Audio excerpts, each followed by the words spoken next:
نحمده ونصلي على رسوله الكريم اما بعد۔ ترجمے والے قرآن پاک کا صفحہ نمبر 985، 27واں پارہ سورہ نجم، تیسرا رکوع، آخری آیت نمبر 56 تا 62۔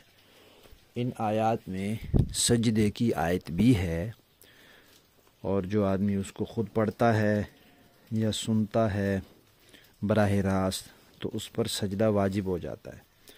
البتہ ریکارڈنگ سننے سے سجدہ واجب نہیں ہوتا، تو جو حضرات یہ صرف ریکارڈنگ سنیں خود اس کو نہ پڑھیں تو ان پر واجب نہیں ہوگا، لیکن اس کے بعد جو ہم ایک ایک لفظ کر کے عملی مشق کہلواتے ہیں اس میں جو لوگ پڑھیں گے ان پر پھر سجدہ واجب ہو جائے گا۔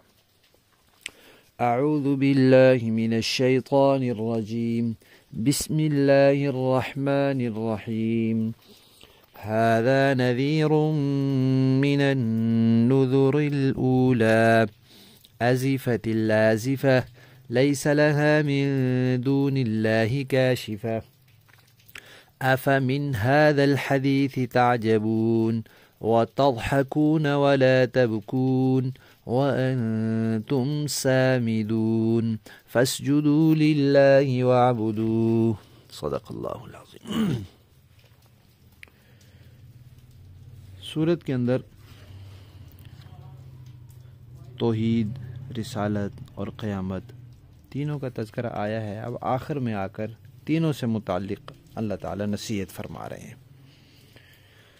رسالت کے بارے میں تو یہ فرمایا کہ بھائی یہ جو پیغمبر ہیں یہ نذیر ہیں، یہ ڈرانے والے ہیں، ڈر سنانے والے ہیں۔ کس چیز کا ڈر؟ اللہ کے عذاب کا، اللہ کی ناراضگی کا، دوزخ کا، دنیا میں اللہ کے عذاب آنے کا۔ اور یہ کوئی دنیا میں پہلی شخصیت نہیں ہے، اس سے پہلے بھی ڈر سنانے والے اور نذیر پیغمبر آئے۔ وہ آئے، انہوں نے ڈر سنایا، قوم کو خبردار کیا۔ جو قومیں خبردار نہیں ہوئیں ان کا انجام کتنا بھیانک ہوا، کتنا عبرتناک ہوا، کیسا پھر ان کا حشر ہو گیا۔ اب یہ پیغمبر بھی ڈرانے والے ہیں، نذیر ہیں، لہذا تم ان کی بات کو قبول کرو، اس میں تمہارا فائدہ ہے۔ اور آخرت کے بارے میں یہ فرمایا کہ قیامت تو قریب آ گئی ہے، جب اس کا وقت آ جائے گا تو کوئی دنیا کی طاقت اس کو روک نہیں سکتی۔ ہاں اللہ چاہے تو روک سکتے ہیں، لیکن اللہ تو روکیں گے نہیں، کیونکہ انہوں نے تو لانی ہے، اور اللہ سے بڑی کوئی طاقت ہے نہیں جو اس کو روک سکے۔ لہذا تم غفلت کی چادر اتارو اور اس دن کی تیاری میں لگ جاؤ۔ اور قرآن پاک کے بارے میں یہ فرمایا کہ دیکھو یہ اللہ کا کلام ہے، تم اس پر حیران ہوتے ہو، اس قرآن کی باتوں پر، قرآن جو آخرت کا عقیدہ دیتا ہے، توحید کا، رسالت کا، اس پر حیرانگی کا اظہار کرتے ہو۔ اوہ تم اس کو سن کے ہنستے اور روتے نہیں ہو؟ خوف خدا سے تمہیں رونا چاہیے، اللہ کے ڈر سے تمہیں رونا چاہیے، اور تم ہنستے ہو۔ کیوں ہنستے ہو؟ اس لیے کہ تمہاری انانیت، تمہارا تکبر، تمہارا غرور، تمہارے اندر جو میں ہے وہ تمہیں اس پر ایمان لانے سے روکتی ہے، وہ تمہیں پیغمبر کی اطاعت سے روکتی ہے، تو تکبر والے تو برباد ہو جاتے ہیں۔ اور آخر میں توحید کے بارے میں فرمایا کہ اللہ کی اطاعت کا راستہ اختیار کرو، بندگی کا طریقہ اپناؤ، سر جھکاؤ اپنا، اب تو جھک جاؤ، اب تو سجدہ کرو، اللہ کی عبادت میں لگ جاؤ اور آخرت کی تیاری میں لگ جاؤ۔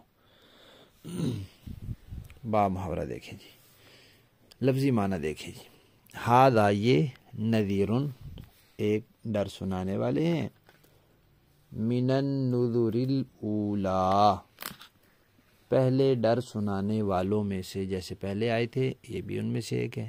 آزفت قریب آ گئی، الآزفہ قریب آنے والی یعنی قیامت۔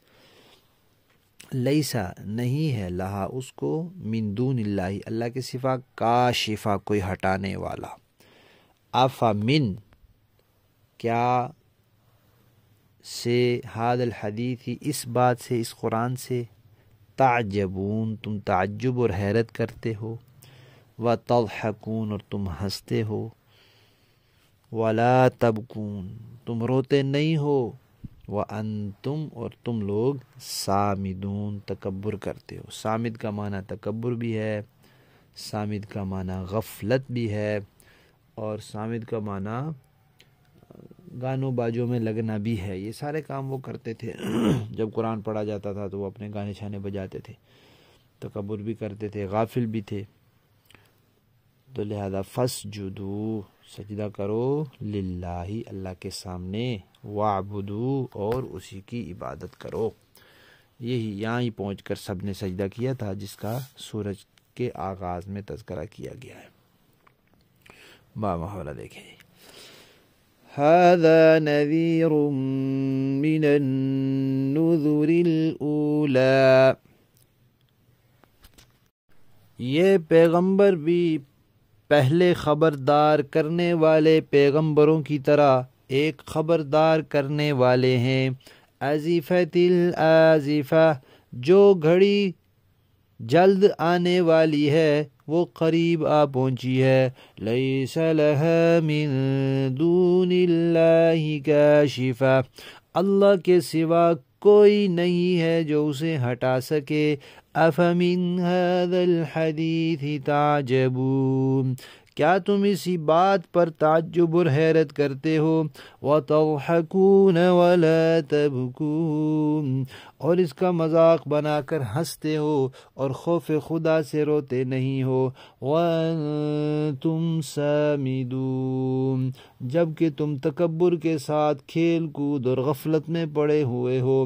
فاسجدوا للہ وعبدوا، اب تو جھک جاؤ، اب تو اللہ کے سامنے جھک جاؤ اور اس کی بندگی کر لو. صدق اللہ العظیم. الحمدللہ. سورہ نجم مکمل ہوئی.